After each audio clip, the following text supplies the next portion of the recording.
Hello, welcome back to जिगर tutorials. मैं श्रेयांश और आज हम शुरू करने जा रहे हैं क्लास 10 का चैप्टर पावर शेयरिंग का पार्ट 5। पिछले लेक्चर में हमने क्या देखा था? तो पिछले लेक्चर में हमने देखा था द मेजोरिटेरियनिज्म इन श्रीलंका। हमने देखा था कि श्रीलंका में किस तरीके से जो आफ्टर इंडिपेंडेंट सिन्हाला लीडर्स थे वो गवर्नमेंट के ऊपर अपना डोमिनेंस चाहते थे और इसकी वजह से वो अपने आप को सुप्रीम दिखाने की कोशिश कर रहे थे। सुप्रीम दिखाने के लिए उन्होंने कुछ ऐसे तरीके अपनाए थे जिससे सिन्हालास को प्रेफर किया जा रहा था और जो तमिल्स थे उनको डिसरिगार्ड किया जा रहा था, जिससे उनको एलिनेशन की फीलिंग हुई। और इसके बाद हमने देखा था कि श्रीलंका में सिविल वॉर शुरू हो गया। सिविल वॉर की वजह से श्रीलंका पूरी तरीके से कह सकते हो बर्बाद हो गया था। तो यहाँ पे आज का जो हमारा वीडियो है उसमें हम बात करेंगे कि why is power sharing desirable.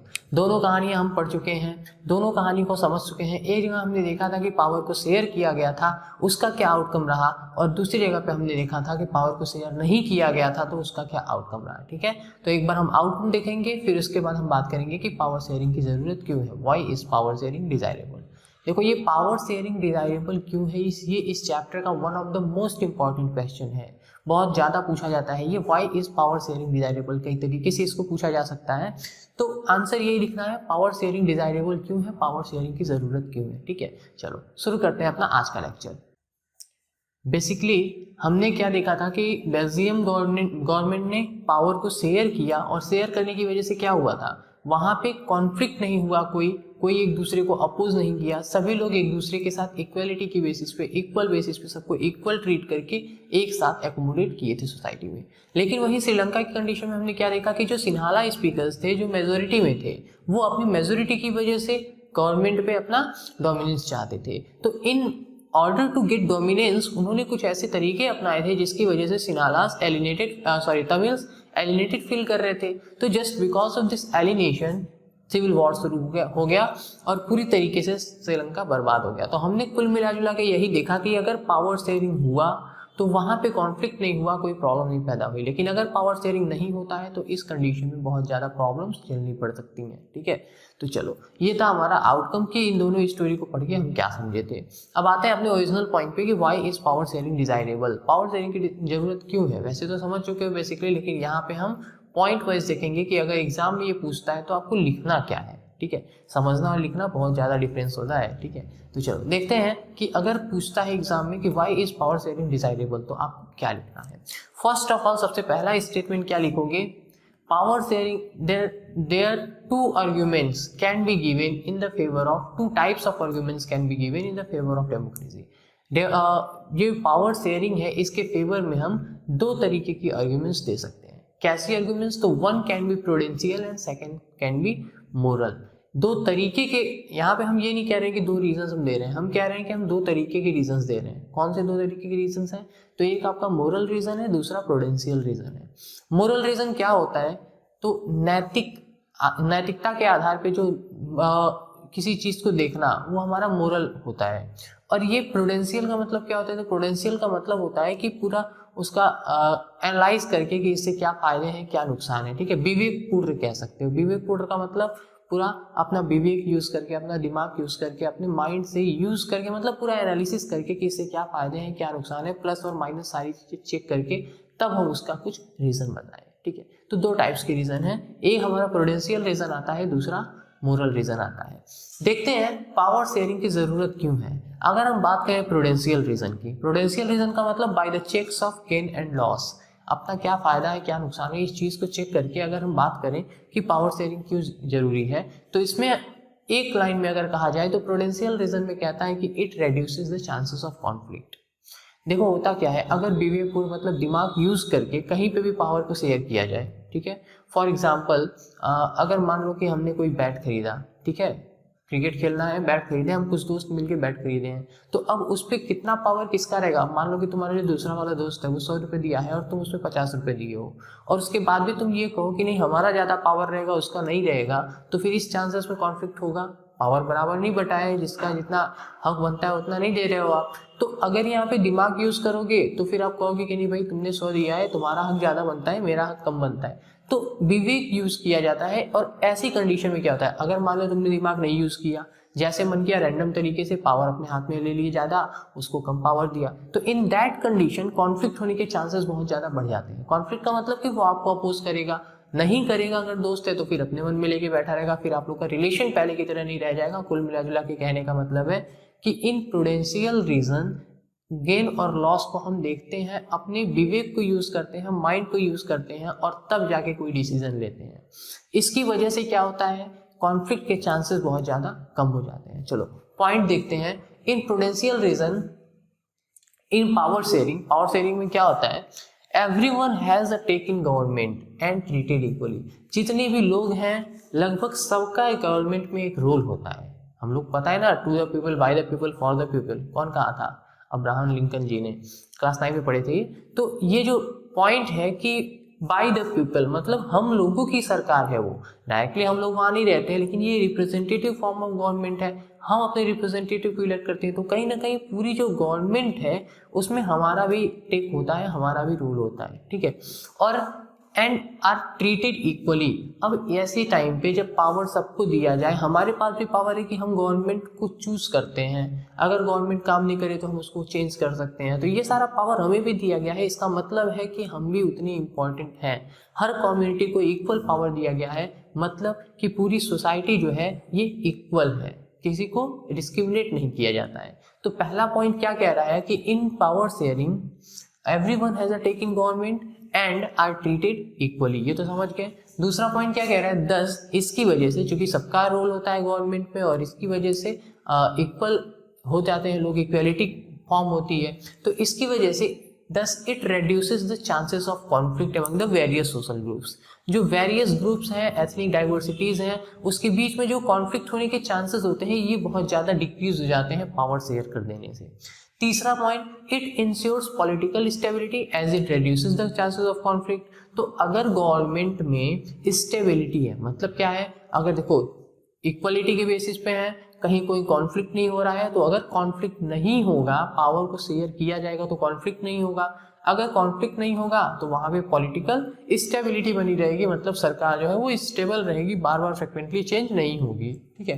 तो it ensures political stability as it reduces the chances of conflict. और चौथा पॉइंट हमारा क्या है, it will bring better outcomes. ऐसी सिचुएशन में बेटर आउटकम्स उभर के सामने आते हैं, अच्छी पॉलिसीज बनती हैं और गवर्नमेंट का जो फंक्शनिंग है वो बहुत अच्छे तरीके से होता है। क्यों अच्छे तरीके से होता है, तो ये चीज़ हम अभी मोरल पॉइंट में भी समझेंगे, ठीक है। तो ये 4 पॉइंट हो गया प्रूडेंशियल रीजन। एक बार फिर से प्रूडेंशियल देखते हैं। प्रूडेंशियल का मतलब होता है कि by the checks of gain and loss, क्या फायदे हैं क्या नुकसान है, इस सबको एनालाइज करके विवेकपूर्ण तरीके से हम कोई डिसीजन लेते हैं, ठीक है। तो यहाँ पे प्लस माइनस देख के हम क्या कह रहे हैं कि पावर शेयरिंग में जो पावर होता है वो हर कम्युनिटीज को बटा होता है, सबका रोल होता है गवर्नमेंट में, everyone has the take in government, और इसकी वजह से एवरीवन आर ट्रीटेड इक्वली।